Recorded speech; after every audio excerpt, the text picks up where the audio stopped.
चलो, good morning बच्चों। अभी 4 सवाल इमरान ने फिजिक्स में भेजे हैं। गधाओं को कहता रहा, कल शाम से मैसेज कर रहा हूँ कि आज के जितने क्वेश्चंस हो सुबह 8 बजे के पहले भेज देना। भांग खा खा के सुअर उठते हैं, जब मर्जी करे तब देख लेंगे। कोई 10 बजे भेज रहा है, कोई 10:30 बजे भेज रहा है। शर्म नहीं आती है कि हमारा दिमाग कहाँ है? पढ़ने चल दिए हैं गधा। बोला था 8 बजे के पहले पहले जितने सवाल जिसके पास हो वो भेज देना, सारे क्वेश्चंस के जवाब आ जाएंगे। जब वीडियो बन गया है तब सुअर जैसी शक्ल उठा के चले आए हैं यहाँ। 10 बजे सवाल भेज रहे हैं सुअर।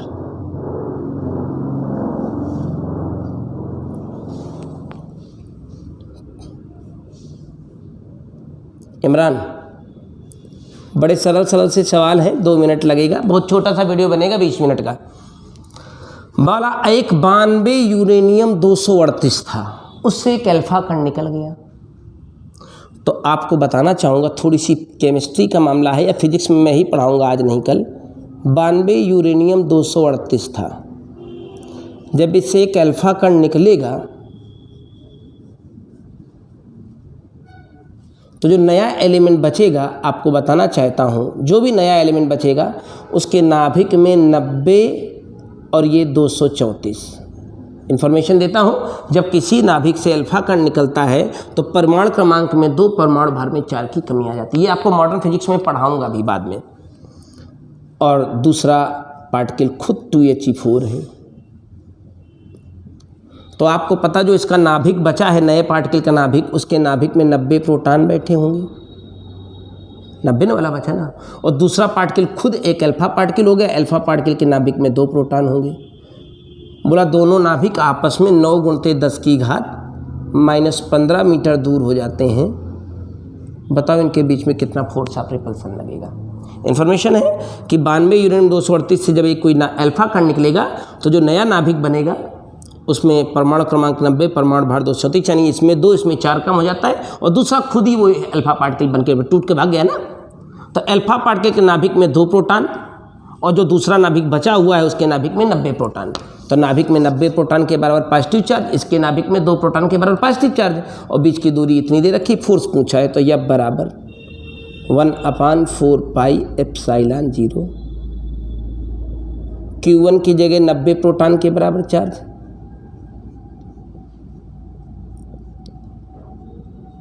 Q2 की जगह 2 प्रोटॉन के बराबर चार्ज, अपान में R² कैलकुलेशन नहीं, 9 नहीं 81, बाद में कट जाएगा इससे। 10 की घात -15, 15 30, 9 से काट दें इसे, पूरा कट गया। यहाँ 10 बचा हुआ है, यानी 1 घात। प्लस घातों को पकड़ लो, माइनस घातों को पकड़ लो, सेटलमेंट कर लो। ये 16 है, 16 दूनी 32 है। ये 16 हो गया ना, पूरा 10 इससे मल्टीप्लाई हो गया।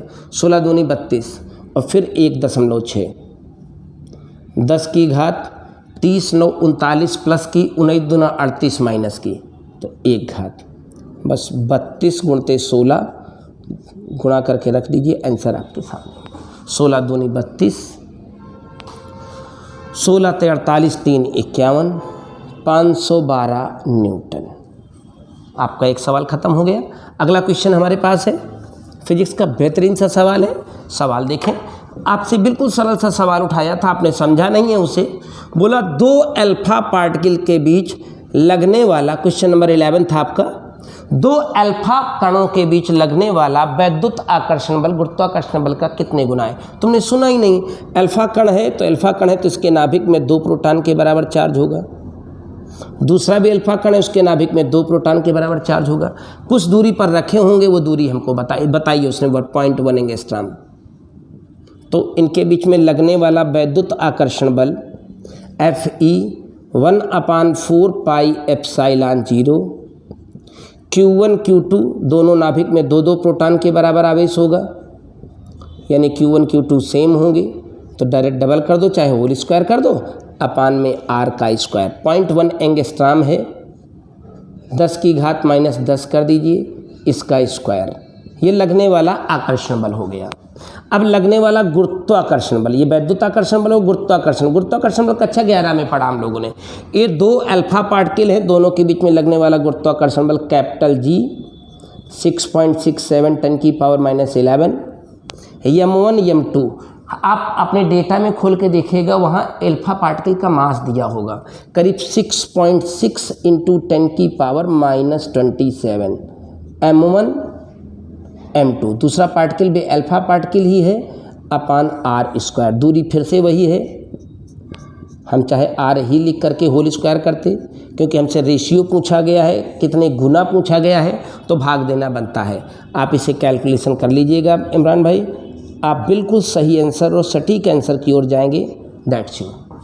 ये क्वेश्चन नंबर था 10 और पहले वाला ये था क्वेश्चन नंबर 11। दोनों सवाल आपके हो गए। लगने वाला वैद्युत आकर्षण बल गुरुत्वाकर्षण बल का कितने गुना है? आप घातों को कैलकुलेट करेगा। देखिए माइनस माइनस माइनस बहुत बड़ी बड़ी घातें हैं, ये ऊपर जाएंगे तो प्लस में तब्दील हो जाएंगी। तो जो भी कैलकुलेशन आपका आएगा एक चेक होगा, बस कैलकुलेटर से चेक कर लेना। अगला सवाल क्वेश्चन नंबर 20 था इमरान भाई आपका। बहुत सुंदर सुंदर सवाल है, एक्सरसाइज के सवालों का जोड़ नहीं है। क्वेश्चन देखिए, हम आपको सारे सवाल बताने को तैयार हैं, बस आप पूछना शुरू करिए। सुनिएगा, बहुत ब्यूटीफुल क्वेश्चन है, सवाल सुनिएगा। इसने कहा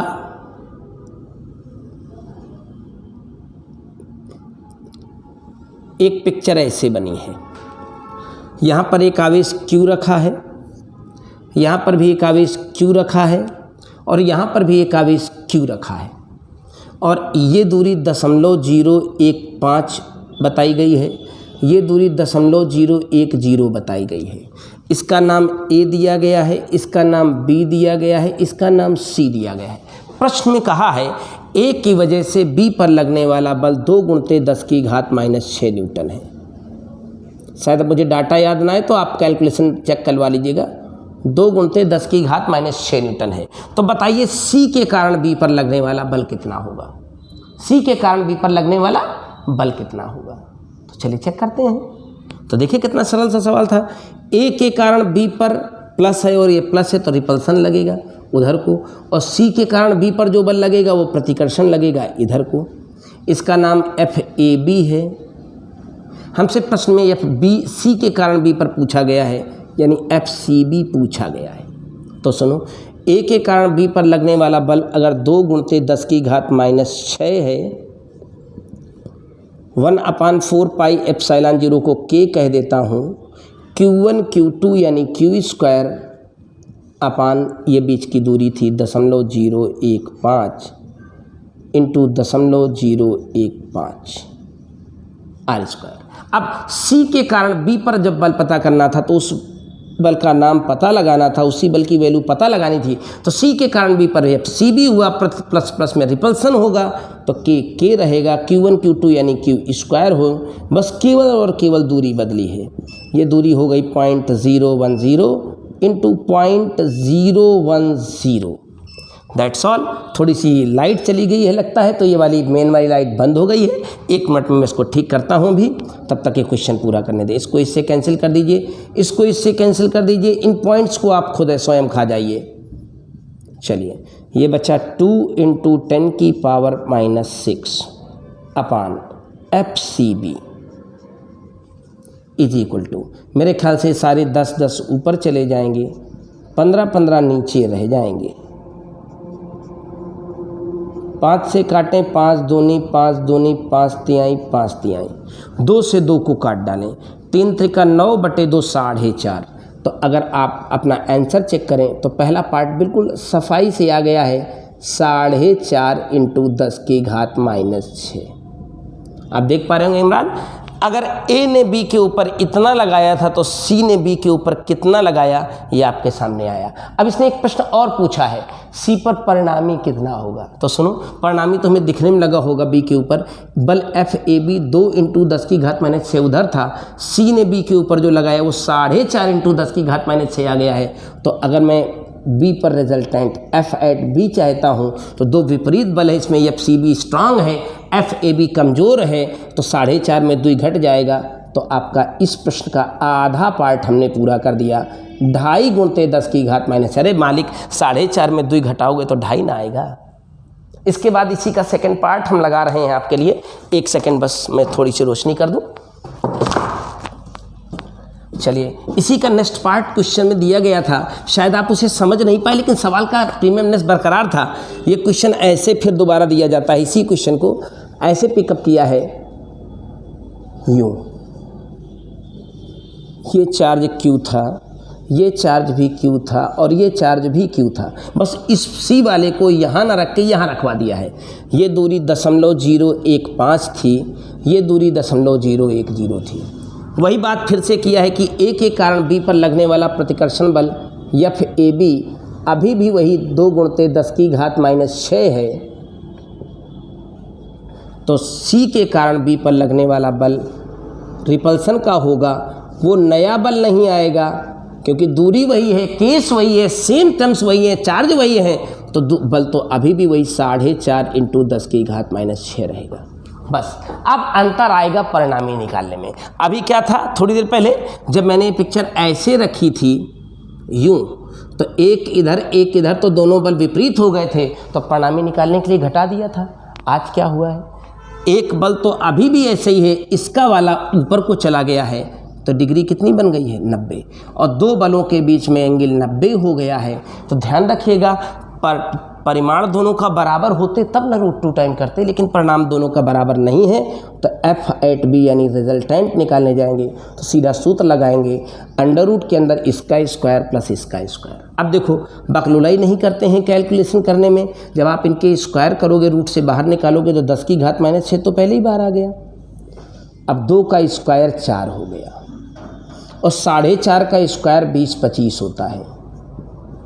कैलकुलेशन गया तो 10⁻⁻6 बाहर रहा, 20×4 24-25 हो जाएगा, 24.25। तो एक करीब 25 के पहुंच गया, तो 5 तो पूरा नहीं होगा, लेकिन 4.9297 कुछ लिख दीजिए, 10⁻⁻6 न्यूटन। आपका एक और सवाल पूरा हो गया। ये था हमारा क्वेश्चन नंबर 20। इसके बाद एक आखिरी सवाल है, बहुत ब्यूटीफुल सवाल है, क्वेश्चन नंबर 21 जो आपने भेजा है। बस ये आपके आखिरी सवाल थे, आप ही ने क्योंकि उस समय फाउंडेशन के अंदर क्वेश्चन भेजे थे, तो आप ही के क्वेश्चंस पूरे हो रहे हैं। 21 नंबर सवाल बहुत खूबसूरत है, सवाल लगा रहा हूं। क्वेश्चन कहता है, 2 समान आकार के गोले हैं। इमरान, बहुत खूबसूरत है ये सवाल।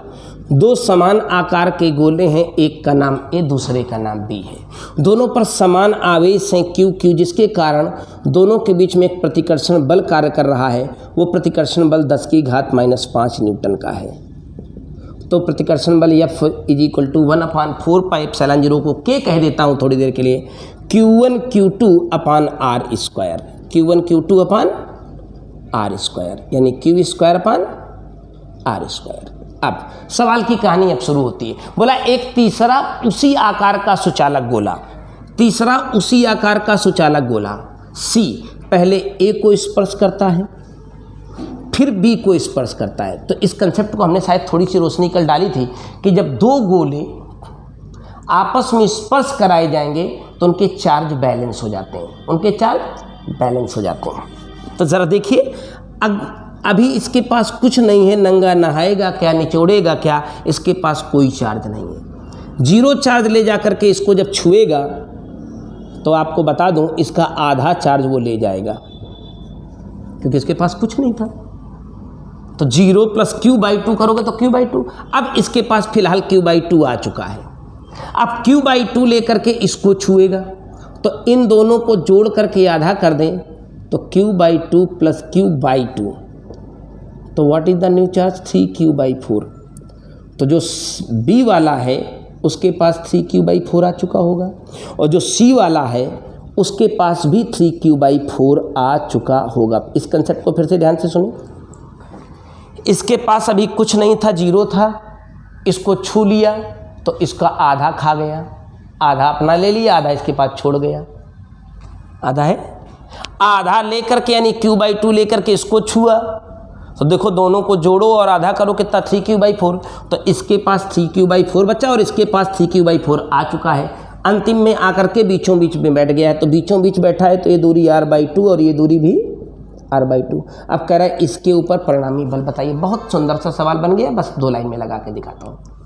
अब इसके ऊपर परिणामी बल चाहिए, तो इस आवेश के कारण इस पर एक प्रतिकर्षण बल लगा होगा, ए ने सी पर लगाया होगा, इसलिए इसका नाम FAC देंगे हम लोग।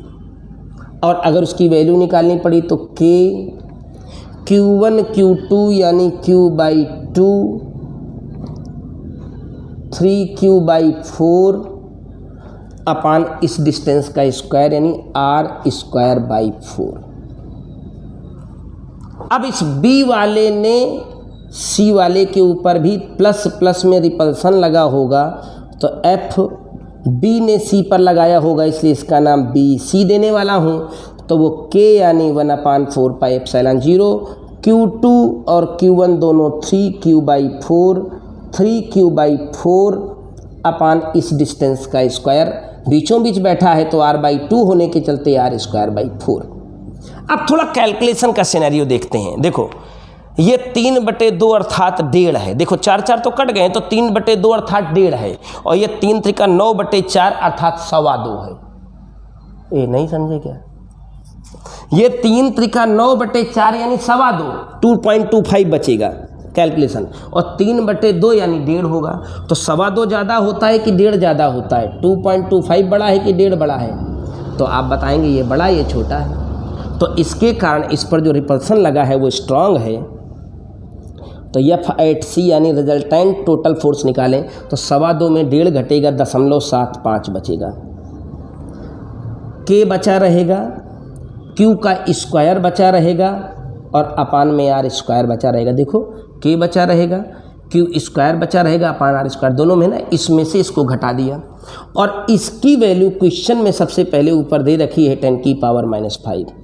तो आप ज़रा जवाब देखिएगा, अपना क्वेश्चन चेक करिएगा आंसर 7.5 10⁻�6 न्यूटन ए की ओर। हाँ, क्योंकि इसके कारण इस पर स्ट्रांग फोर्स है, इसके कारण इस पर FAC कमज़ोर है, तो स्ट्रांग में कमज़ोर घटेगा, तो 2.25 में 1.5 घटेगा, घट करके सब। ये रहे आपके फिजिक्स के क्वेश्चंस। That's all. इतने सवाल भेजे गए थे, अब 4 ही सवाल थे। अब अगर ये वीडियो 4-14 मिनट का बना हो तो मैं क्या कर सकता हूँ? आपने 4 भेजे थे, मैंने 4 लगा दिए। एक ही बच्चे ने भेजे थे, मैंने सारे लगा दिए। That's all. कल सुबह आप 8 बजे तक आइए, देखते हैं क्या हो सकता है। कोई परेशान मत होइए। आपकी सारी क्लास आपके लाइव चैनल पर, YouTube पर मैं अपलोड करके जैसे जैसे होता रहेगा, कभी मैं लाइव लगा दूंगा, कभी YouTube पर लगा दूंगा। वैसे लाइव ही लगाऊंगा मोस्टली।